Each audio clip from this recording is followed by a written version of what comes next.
성경에서 가장 오래 산 사람은 무두셀라입니다. 무려 969년을 살았다고 하죠. 하지만 우리는 성경을 읽으면서 인간의 수명이 점차 줄어드는 것을 볼 수 있습니다. 현재 인간의 평균 수명은 82년 정도밖에 되지 않는데요. 그렇다면 그 시대에는 어떻게 사람이 900살까지 사는 것이 가능했을까요? 그리고 인간의 수명은 왜 줄어든 걸까요? 이 궁금증을 풀 수 있는 실마리, 역시 빙하 시대에 있습니다.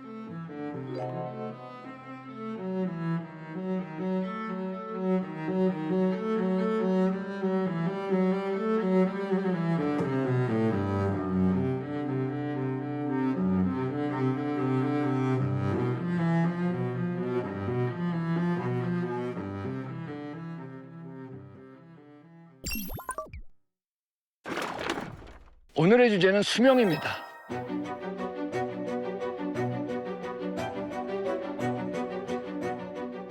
창세기 1장의 창조, 6장의 타락, 7장 홍수 심판, 11장 언어의 혼돈 등이 기록된 창세기의 전반부는 참으로 흥미롭습니다.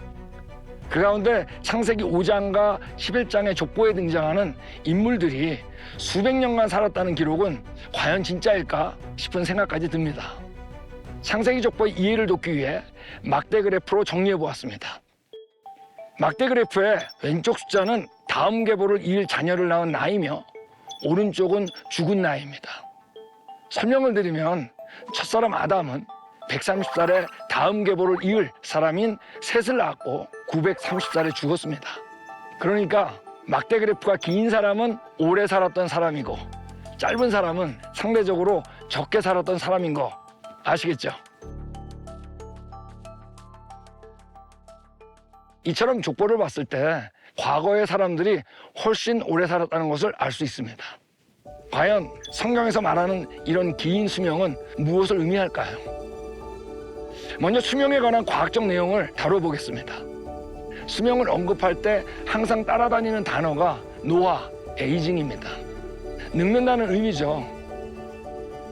수명과 노화를 같이 취급할 것이냐 하는 문제도 간단하지 않습니다. 하지만 이번 강의에서는 노화가 진행되는 어느 시점에 수명을 다한다는 맥락으로 노화와 수명을 함께 다뤄보도록 하겠습니다. 노화는 시간이 흐름에 따라 형태가 변하며 생물학적으로 신체 기능이 저하되는 현상입니다. 누구도 예외 없이 적응되죠. 실험 방법에 따라 다소 차이는 있지만 인간 세포는 70에서 90회 정도 분열하고 그 후에는 분열하지 않으므로 이때부터 장기가 닳아 없어지며 노화가 시작됩니다. 지금까지 연구된 노화에 영향을 주는 요인은 한마디로 스트레스입니다.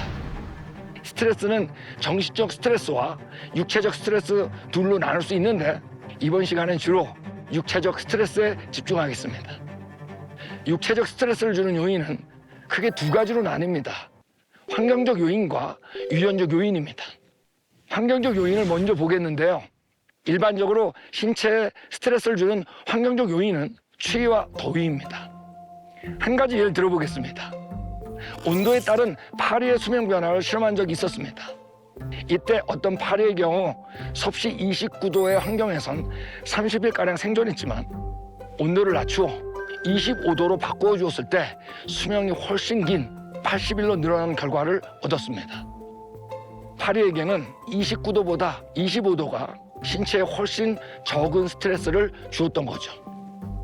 사람도 아주 춥거나 아주 더우면 신체에 무리를 느끼잖아요.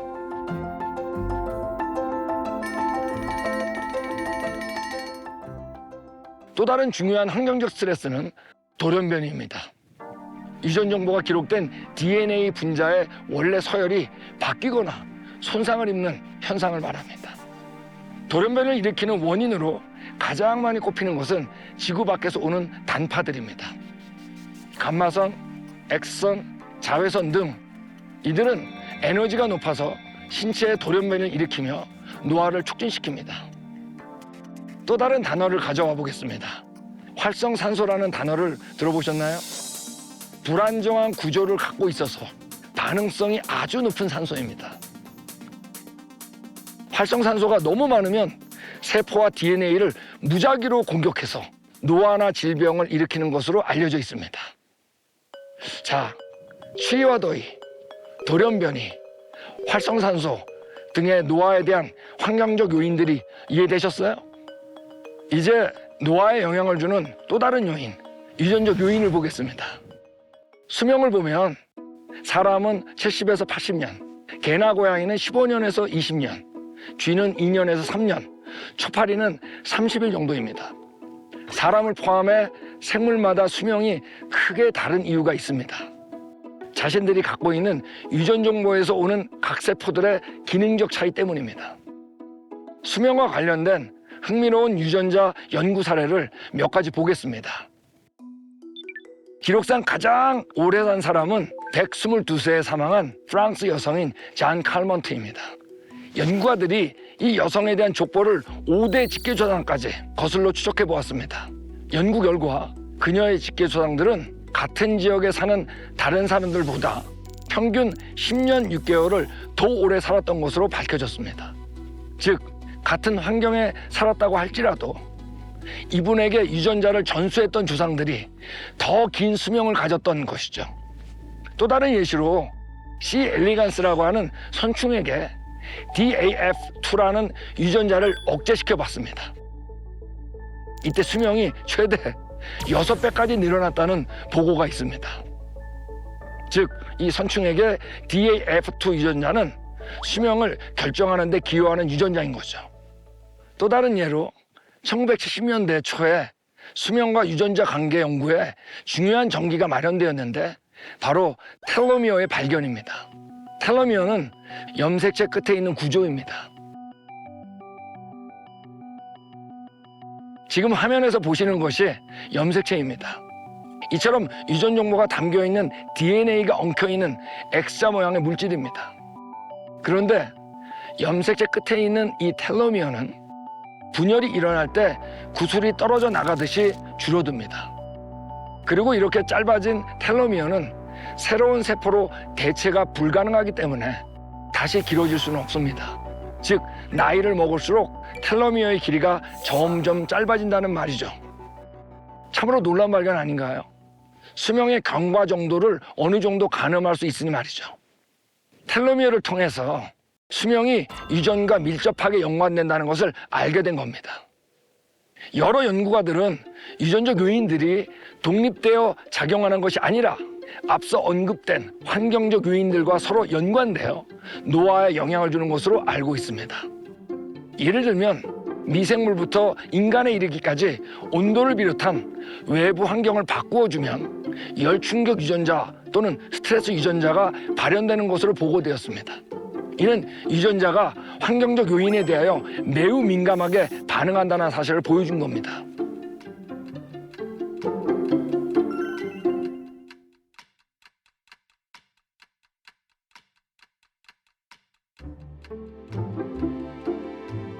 성경의 족보로 다시 돌아가 보겠습니다.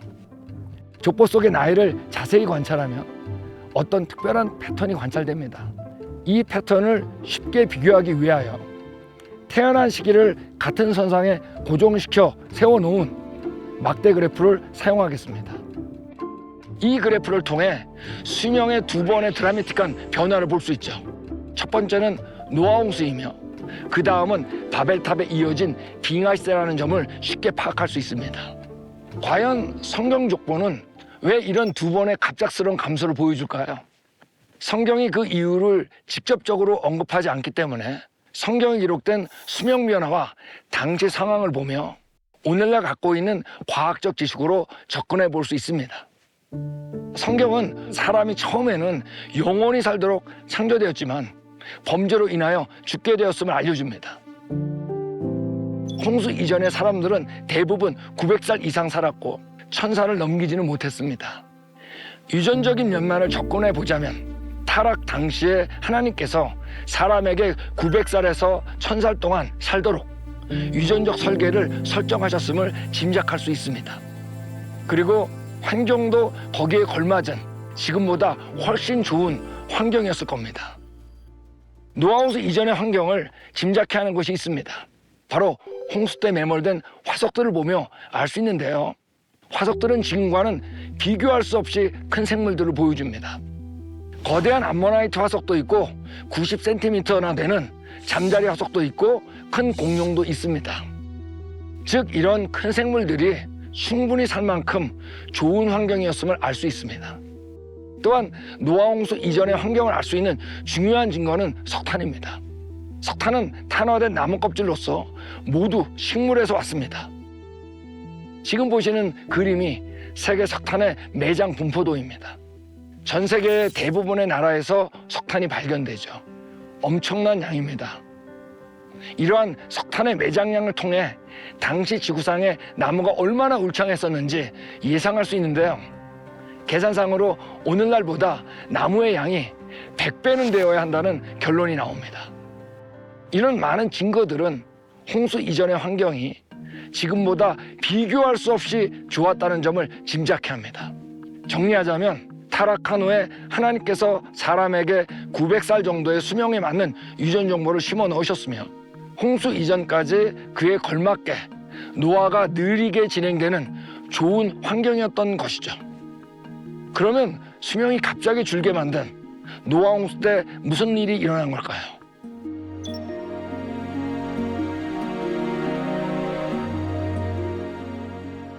이번엔 환경적 요인의 변화를 먼저 살펴보겠습니다.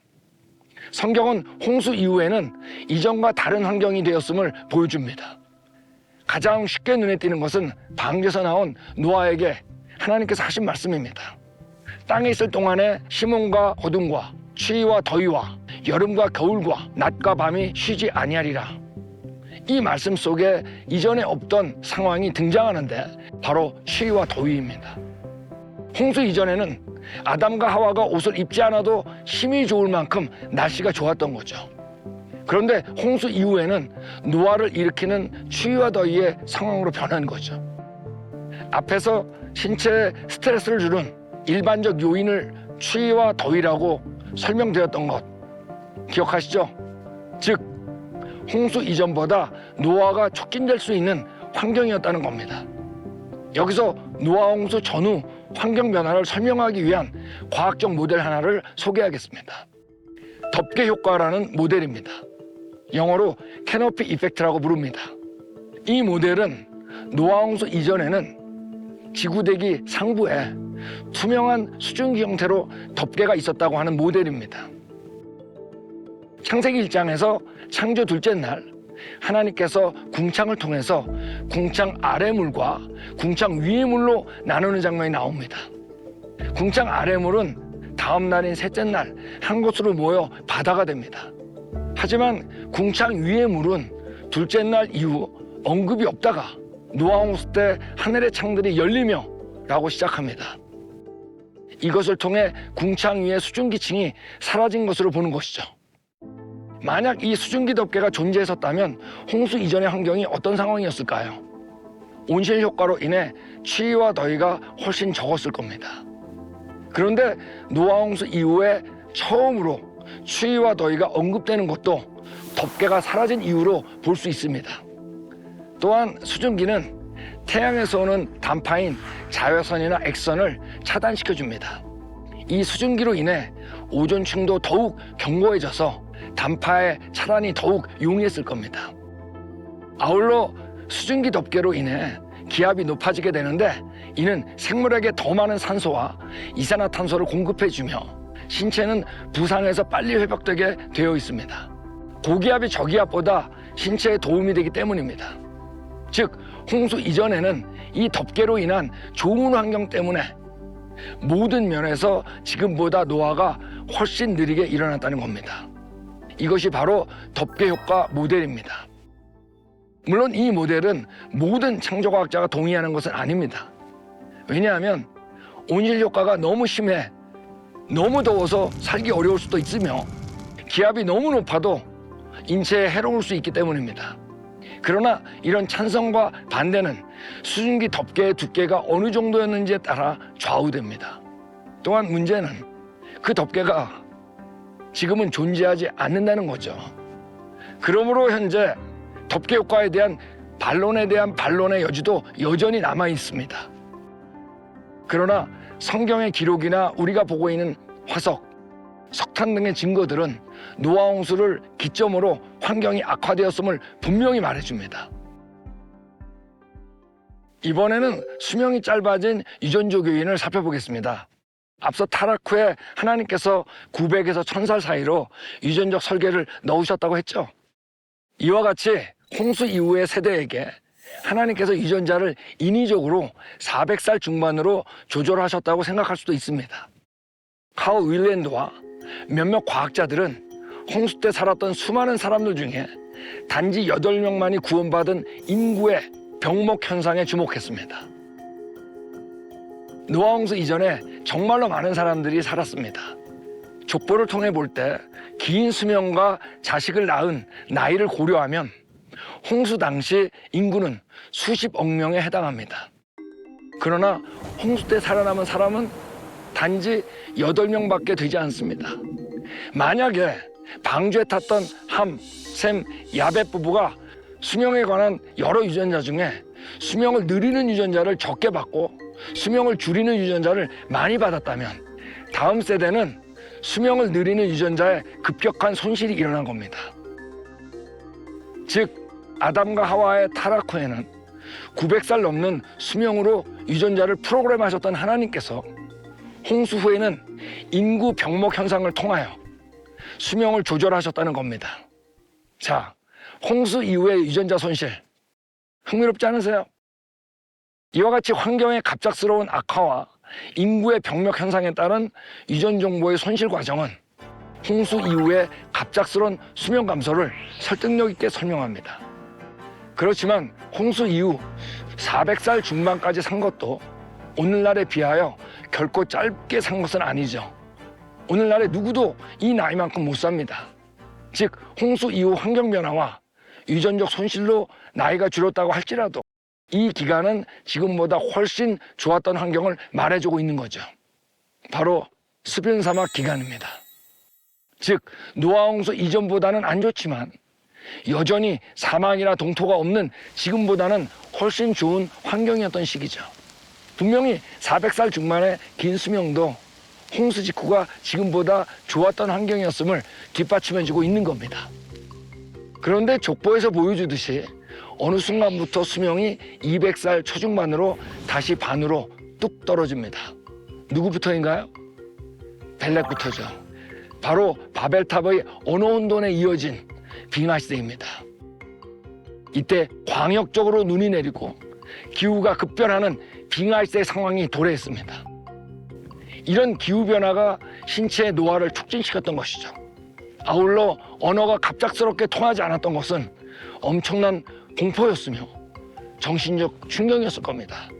또한 자신이 살던 곳을 떠나 새로운 곳을 정착하고 적응하는 이것 역시 이전에 경험하지 못했던 어려움이었을 것입니다.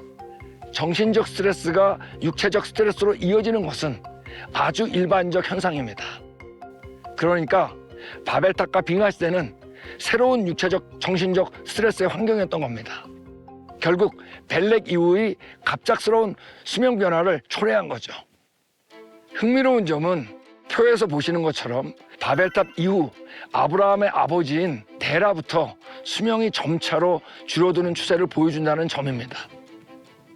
한참 후에 등장하지만 하나님께서 죽을 때까지 강건함을 주셨던 모세는 120살, 여호수아는 110살, 다윗은 오늘날의 수명에 가까운 70살에 죽었습니다.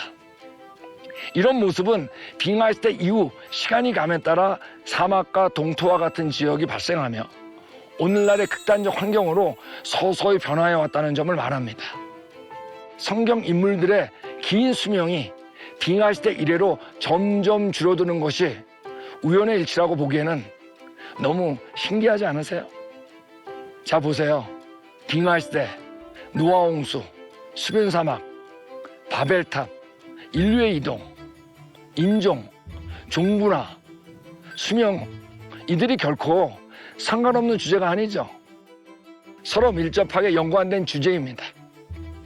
이유는 무엇일까요? 하나의 역사를 말하기 때문입니다. 바로 그 역사가 기록된 성경입니다.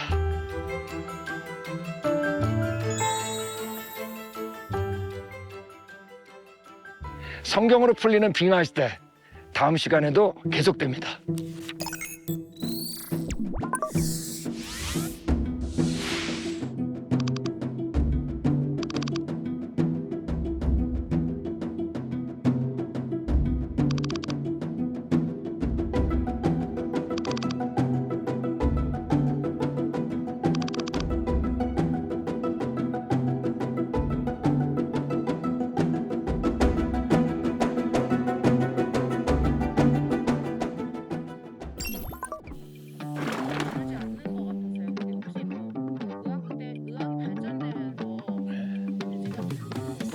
오늘날 의학이 발달하면서 우리 몸에 있는 그 돌연변이 부분들, 문제가 있는 부분들이 계속 메꿔지고 있는 거죠.